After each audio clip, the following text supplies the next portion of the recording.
Hello, everyone. Welcome to the Guidance Corner. My name's Christelle. So, this week's discussion, we're going to talk about contrast, what it is, how it plays out in our life, why we need to be aware of it, what is the grey zone, and how do we use contrast and the grey zone to our advantage to progress our well-being, to progress our self-development. So, first of all, I want to talk about what contrast is, just so that we understand what this discussion is about today.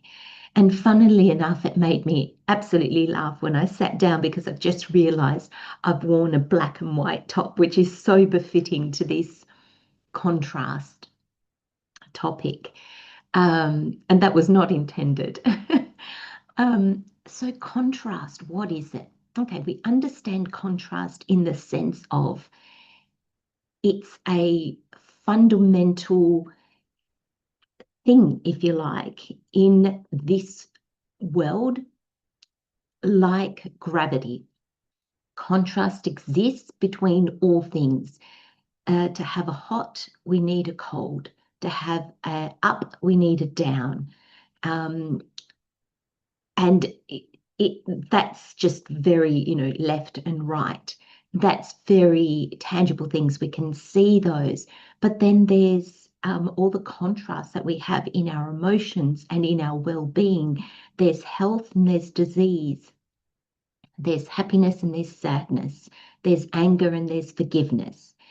And in those types of contrasts, so the contrasts that are not so tangible, the contrast that is to do with our mental health, our emotional health, and sometimes even our physical health. Though I do admit with our physical health, it is much more tangible. That is something that we can see. We can see when we're not well. So, contrast on those intangible aspects. Let's look at our mental health. Let's look at our emotional health. They can differ. I might say the contrast to joy is unhappiness or it's unsatisfaction.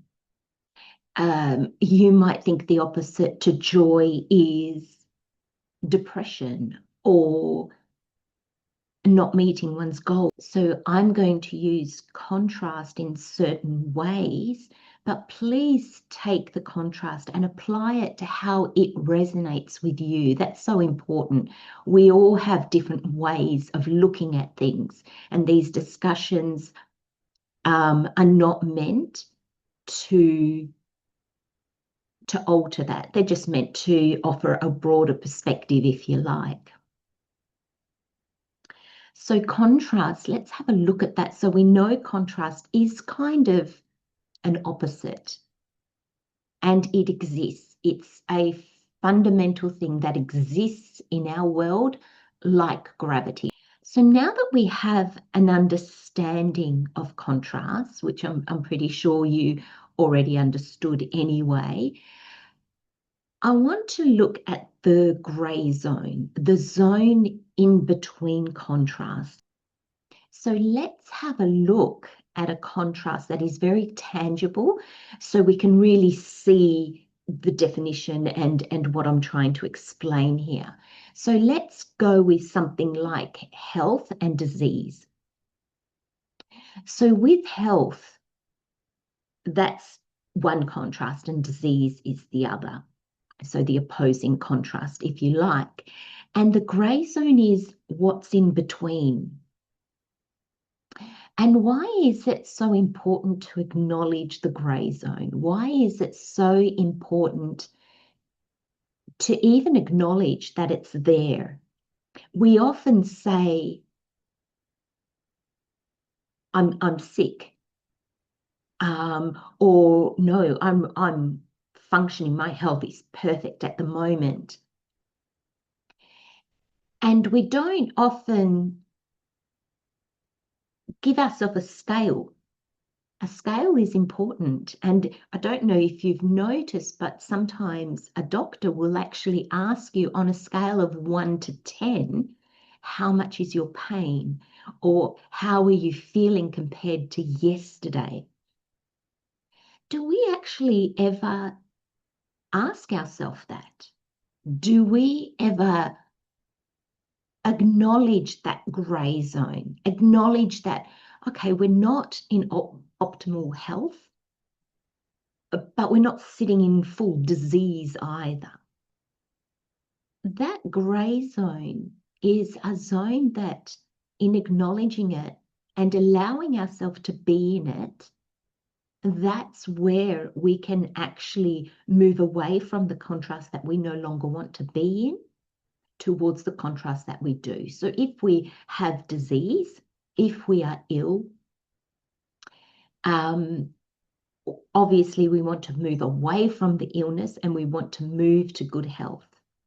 The grey zone enables us to do that.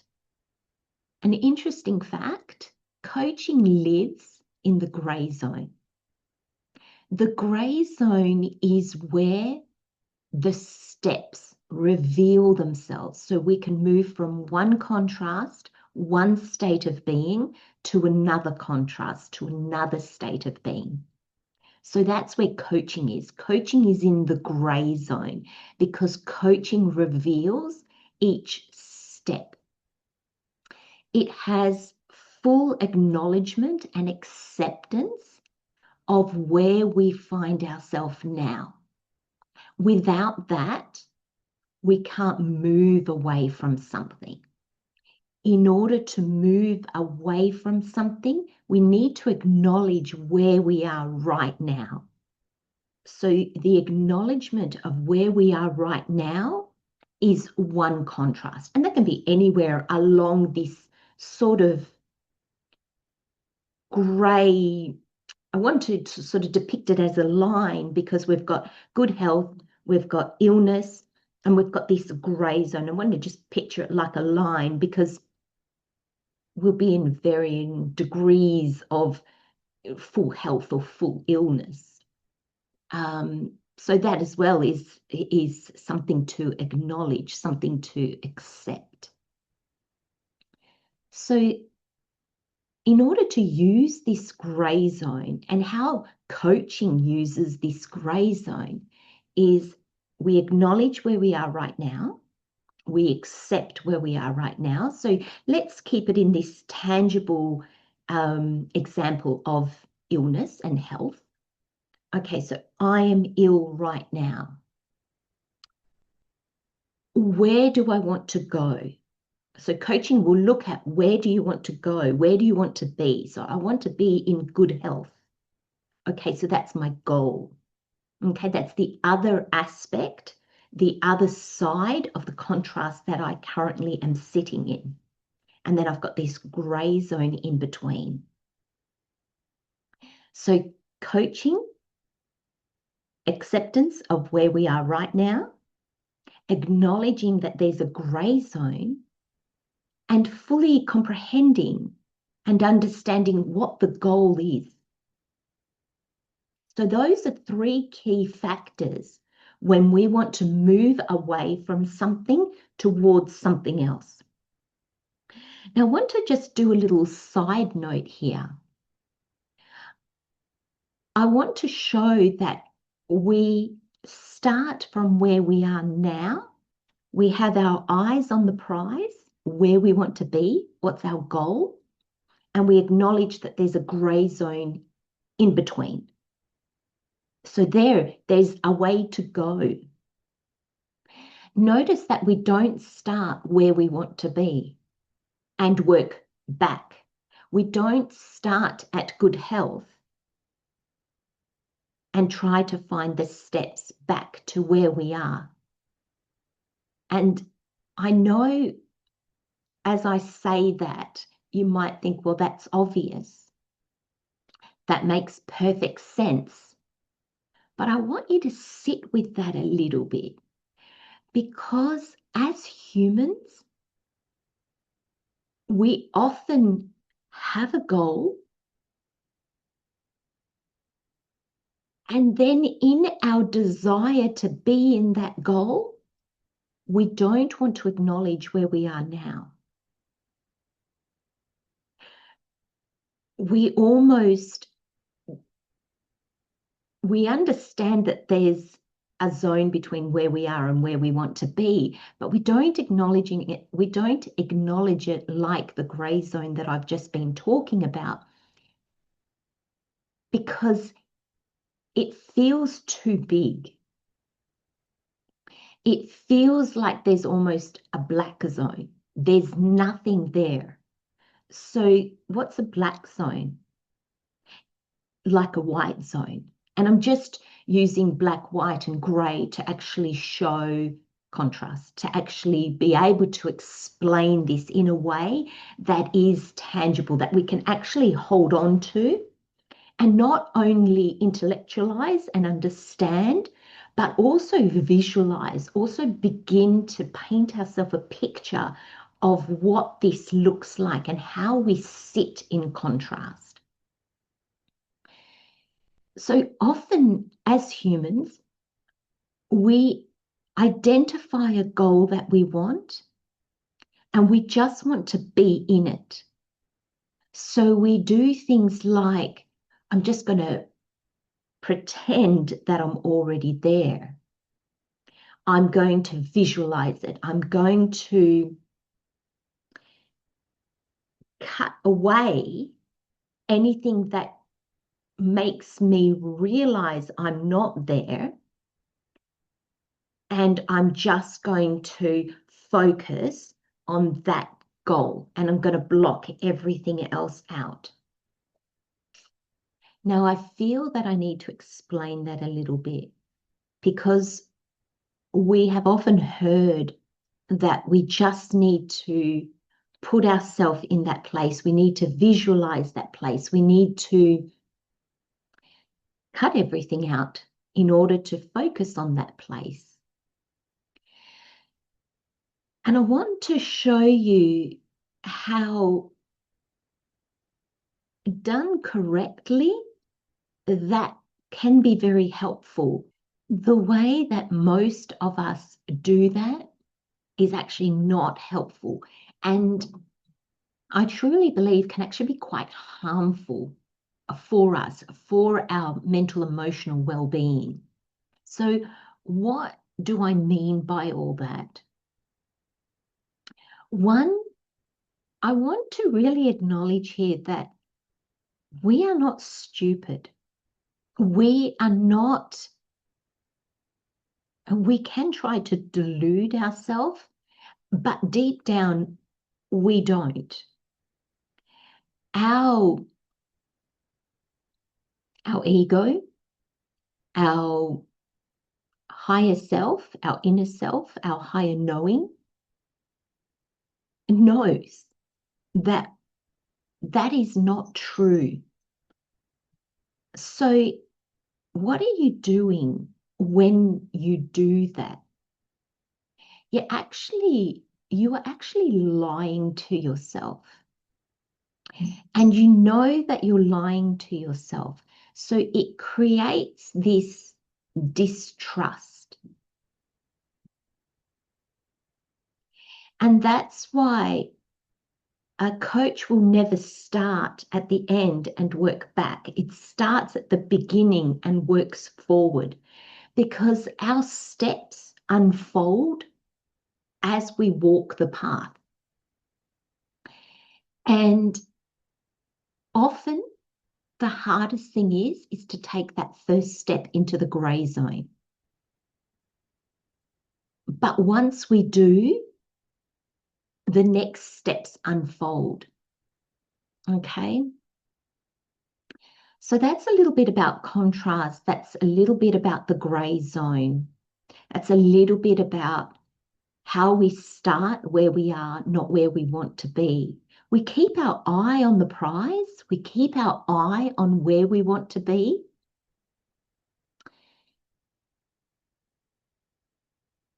And I wasn't going to talk about this, but I actually feel that maybe I should a little bit now, because that end goal will evolve as you evolve. It might still be in the same circle, it might still be in the same sphere of what you originally absolutely wanted to achieve, but there'll be different degrees of it. It might be slightly different. It might not be exactly as you pictured when you were in your previous now. So there's a sense of identifying too much with the end goal can actually make that gray zone very difficult to walk. Okay, so I will do a whole discussion on that another time. I just don't want to, I felt like I needed to make mention of that. But I really want to stick to this contrast. So just a little side note there, but I will do a whole discussion on that whole manifesting. I think I'll call it manifesting and how manifesting works in the real world. Okay, we are spiritual beings. We have that whole side to us that is a part of us, but we also operate in this world. So we need to keep it tangible. We need to keep it real. We are real in this world. We are flesh and blood. We are here. So there's a whole side to manifesting that we need to be very, very aware of. But that's for another topic. So back to contrast. We understand what contrast is. We understand that there's a gray zone in the middle. We understand as well that there is a more favorable contrast and a less desirable contrast. One, we tend to want to move away from a contrast towards a contrast. I want to look at what these contrasts mean to us as human beings. Now, in order to talk about this, I'm going to use positive and negative. And please, when I use positive and negative, I kind of want to put it in between my little air brackets because what could be seen as positive in one situation could be negative in another. So let me explain that. I'm going to use summer and winter and hot and cold water. In wintertime, what we consider hot water might be completely different to what we consider hot water in summer. So in summer, it's warmer. We tend to have our water, let's say in our shower or the water that we drink, cooler than what we do in winter. I know for myself, my showers in winter are much hotter than what I could bear in summer. So what is too hot in winter is completely different to what is too hot in summer, vice versa with cold. What I consider as cold water in summer would be freezing water, unbearable water in winter. Okay, so we understand the positive and negative has a whole gray zone, if you like, for itself. But for this explanation, to be able to have this discussion, I need to have a positive and a negative. So let's talk about why being in these contrasts is so helpful to us as human beings. And I know that when we find ourselves in a negative contrast, it's very difficult. I just want to do a little note that when I talk about the negative contrast, I'm not making light of it. When we find ourselves in negative contrast, when we find ourselves in depression, when we find ourselves in anxiety, when we find ourselves in ill health or in a bad relationship or a relationship that's ending, these are difficult things. And in this discussion, I am not making light of them. What I'm trying to do is show why they're there, what they bring us as human beings. Okay, so just a little side note, because when we do find ourselves in those situations, it's tough. And I don't want to make light of that. In order to show these two contrasts, I'm going to start with the negative contrast. So what is the negative contrast? What does it bring to us? What does it bring to our life? Negative contrast builds resilience. Negative contrast shows us our beliefs, our values, our relationships. It shows us what we want and what we don't want. It's where, like I said earlier, it's where resilience is born. It's where we see, I was going to say what we're made of, but it's not really even what we're made of. It's more, well, I guess it is, because it's what we're prepared to put up with, what we feel is okay and what we feel is not okay. So these are our beliefs and our values. Negative contrast, because it looks at those fundamental aspects of ourselves, it brings growth, it brings evolution, it brings change. When we are somewhere, or when we are experiencing something that we do not want, there is no bigger catalyst to get us to move. If there was no negative contrast, we as human beings would never have evolved. When we get to the point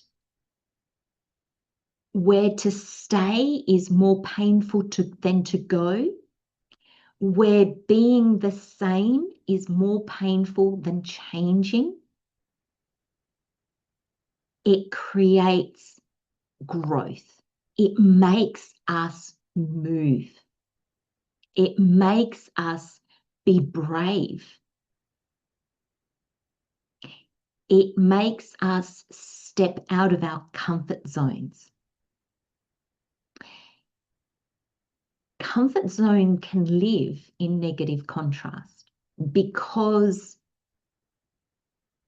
sometimes there's that almost like that better the devil you know, which is a terrible saying. But there can be a comfort zone in being in exactly what we don't want. And that's why I was just saying, when we get to a point where we can no longer, when it becomes more painful, when it becomes more difficult, there is a point that we just can no longer keep on this same path. That's negative contrast. That enables us to move. It enables us to challenge ourselves. So then what is positive contrast? Positive contrast is our resting place.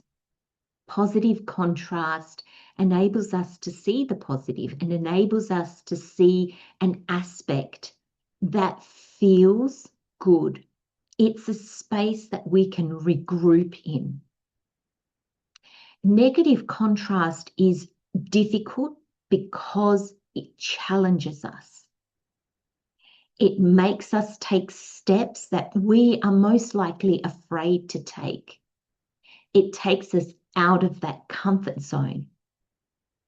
That's difficult. It's fatiguing as well because there's a lot of emotion. There's generally a lot of fear that comes up in us. We're making changes. We're stepping out of our comfort zone. We're speaking up. So the positive contrast, when it arrives, we can rest. We are less on our guard. We embrace more how we're feeling. In the positive contrast, we're probably a little bit more frivolous, easygoing, we're light. So to say it's a place where we regroup is probably such a good way to say it, because we can just be. The positive contrast is a place of being. We're not really trying to move away from anything. We're kind of settling into the space. We're settling into the contrast.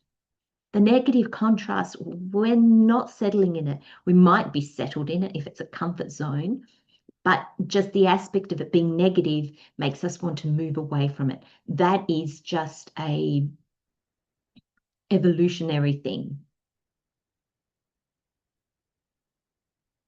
So both sides of contrast exist, and by explaining it that way, I hope that you've also made them how they fit together. Without the negative, we would never grow, we would never evolve, we would never actually see what we're capable of. If you speak to somebody who is afraid of public speaking, and they practice and they get out of their comfort zone and they do a few talks, and the first lot might not go that well and they might beat themselves up, but then they keep trying and they keep moving and they keep striving to get out of that fear of public speaking, which is a negative contrast for them. And then you speak to them when they have moved along that gray zone and they have entered the positive contrast of where they still might get nervous, they still might get a bit excited, but the real innate fear, the physical almost symptoms that they might get from that fear of public speaking has gone, has dwindled. And the excitement, the pride, the sheer, I've done it. That's growth. And that, as human beings, is pretty much, I feel, why we're here. It's all about growth. It's all about evolving. It's all about challenging ourselves. And so the two must exist in order for evolution to happen, in order for growth to happen. And this is in the world, but also very personal to us. That leads me into the conclusion of this discussion, and that's the reminder that please don't try to live in just the positive contrast. It's there to guide us, to bring us to new paths, new journeys, new aspects of ourselves that, can I achieve that? Can I do that? Can I be that person? But please accept where you are right now. And when you set your goals, set them to whatever degree you like. That can be a positive contrast that is light years away of where you find yourself, or a positive aspect, a positive contrast that is just a little jump away. It doesn't matter, but accept where you are right now. Accept that there's a gray zone and work with the gray zone. And where you are right now, there is growth there. And I acknowledge that it's not easy, and it's not a contrast that is easy to live in. But the first step is acknowledging where you are right now.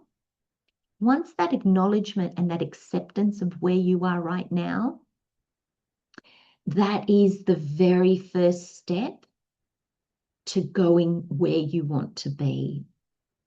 So our goal can be in that positive contrast, but our whole life shouldn't be made about attaining that positive or staying in that positive contrast. Because to stay in that positive contrast, even if it's just happiness, to want to be happy all the time diminishes who we are as human beings, as spiritual beings. Because life is contrast. We can't avoid it. And in trying to avoid it, we actually go into the negative contrast, which is what we're trying to avoid. So that let's look at happiness. If we are trying to attain pure happiness 100% of the time, it will automatically put us into unhappiness because it's not achievable. So every time we feel that happiness slipping, there will be a thought or a feeling that we have failed because, oh, I'm not as happy as I was yesterday. Oh, what did I do wrong? What's wrong with me? Why can't I? And the reason why you can't is because contrast exists like gravity. You know, we don't climb a tree and say one day I'm going to climb that tree, and when I jump out of it, I'm not going to hit the ground. Gravity exists. You will always hit the ground. Same with contrast. Both sides of contrast exists, and full acknowledgement, not only intellectually, we can understand things intellectually, but we need to embody them as well.